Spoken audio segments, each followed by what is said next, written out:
ஸ்ரீ குரு சரித்திரம் அத்தியாயம் 18. குரு பிரம்மா குரு விஷ்ணு குருதேவோ மகேஸ்வரஹா குரு சாட்சாத் பரபிரம்மம் தஸ்மை ஸ்ரீ குருவே நமக. நாமதாரகன் சித்த முனியிடம், எனக்கு ஸ்ரீ குருவின் லீலைகள் மேலும் கேட்க ஆவலாக இருக்கிறது என்று வேண்டினான். அப்பனே, உன்னால் எனக்கும் ஸ்ரீ குருவின் கதையை சொல்ல மிக ஆனந்தமாக இருக்கிறது. பிறகு சில நாட்கள் பில்லவடியில் வசித்து அங்கிருந்து வருணா சங்கமம் அங்கு வந்து கிருஷ்ணா நதிக்கரையில் இருக்கும் தீர்த்தங்களில் நீராடிவிட்டு பாவங்களை தீர்க்கும் சிவ, பத்ர, போகவதி, கும்பி, சரஸ்வதி என்ற 5 நதிகளின் கிருஷ்ணா நதியில் சங்கமிக்கும் இடத்திலுள்ள அமரபுரத்துக்கு வந்து சேர்ந்தார். இத்தலம் காசியை போல மனோகரமானது. இங்கு பஞ்ச கிருஷ்ணா நதியில் சங்கமமாகின்றதால் இது பிரயாகை குருஷேத்திரங்களைப் போல் புகழ் பெற்றது. சங்கமம் அருகில் அமரேஸ்வரரும் அவரை பூஜிக்கும் 64 யோகிகளும் இருக்கிறார்கள். இந்த அமரேஸ்வர லிங்கம் அந்த காசி விஸ்வேஸ்வரரே. அங்கு வேணி நதியுடன் சேர்ந்து கிருஷ்ணா தெற்கு திசையாக செல்கிறது. அங்கு வடக்கு திசையில் சுக்கிர தீர்த்தம் இருக்கிறது. அதன் அருகில் அத்தி மரம் இருக்கிறது. இந்த அத்தி மரத்தின் அருகில் பாப விநாசனம், காமிய தீர்த்தம், அமர தீர்த்தம், கோடி தீர்த்தங்கள் இருக்கின்றன. இந்த தீர்த்தங்கள் எல்லாம் பெருமை மகிமை உடையவை. இது பெருமை வாய்ந்த தீர்த்த ஸ்தலம்.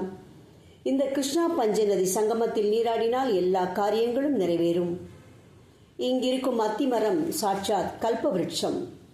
இந்த கஷேத்திரங்கள் மகிமையை வெளிப்படுத்துவதற்காகவே சுவாமி அவர்கள் இங்கு 12 வருடங்கள் வசித்தார். தினமும் நரசிம்ம சரஸ்வதி அவர்கள் அமரபுரத்திற்கு சென்று பிச்சை செய்து வருவார். அந்த கிராமத்தில் சாதுவான ஆச்சாரமான பிராமணர் ஒருவர் பதிவிரதையான தன் மனைவியுடன் வாழ்ந்து வந்தார். அவர்களுக்கு ஒரு மகனும் ஒரு மகளும் இருந்தார்கள். அவர்கள் கிராமத்தில் பிச்சை செய்து வாழ்ந்து வந்தார்கள். தனக்கு கிடைத்த பிச்சையிலேயே அதிதிகளை சேவித்துக் கொண்டிருந்தார்கள். அவர்கள் வீட்டில் ஒரு அவரை கொடி இருந்தது.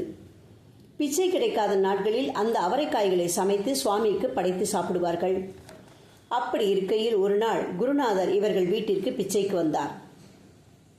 தம்பதியினர் பக்தியுடன் குருநாதரை அழைத்து சகல பூஜைகளை செய்து அன்று அவர்கள் சமைத்த அவரைக்காய் கறியை வேதனையுடன் சுவாமிக்கு பிச்சை அளித்தார்கள்.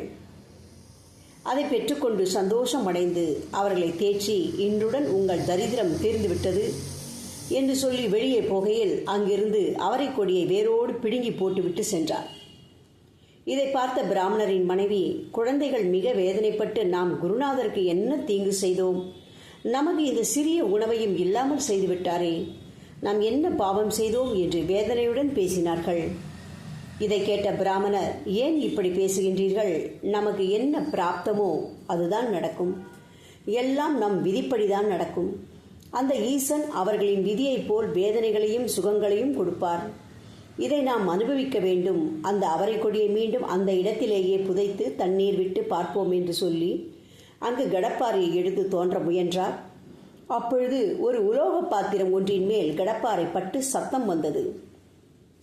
அது என்னவென்று ஆவலுடன் தோண்டி வெளியே எடுத்து பார்க்கையில் தங்க காசுகள் நிறைந்த பாத்திரம் கிடைத்தது.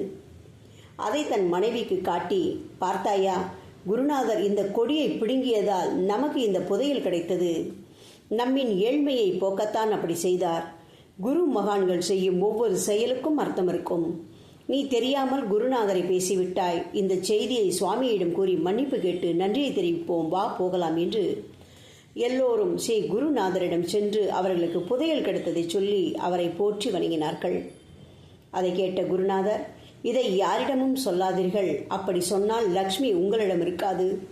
நீங்கள் இதை வைத்துக்கொண்டு நியாயமாகவும் நேர்மையாகவும் ஆச்சாரங்களுடன் வாழ்ந்து துன்பங்களில் இருப்பவர்களுக்கு உதவி செய்து எல்லா இன்பங்களையும் பெற்று பிள்ளைகள் பேர பிள்ளைகளுடன் சுகமாக வாழுங்கள் என்று அனுப்பினார்.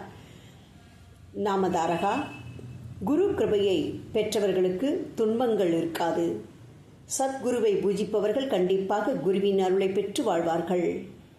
ஆகையால் நீயும் குருவை நம்பிக்கையுடன் உறுதியான பக்தியுடன் சேவித்து சுகமுடன் வாழ்வாய் என்றார். இதன் தொடர்ச்சி நாளை தொடரும். ஸ்ரீ குருபியோ நமக.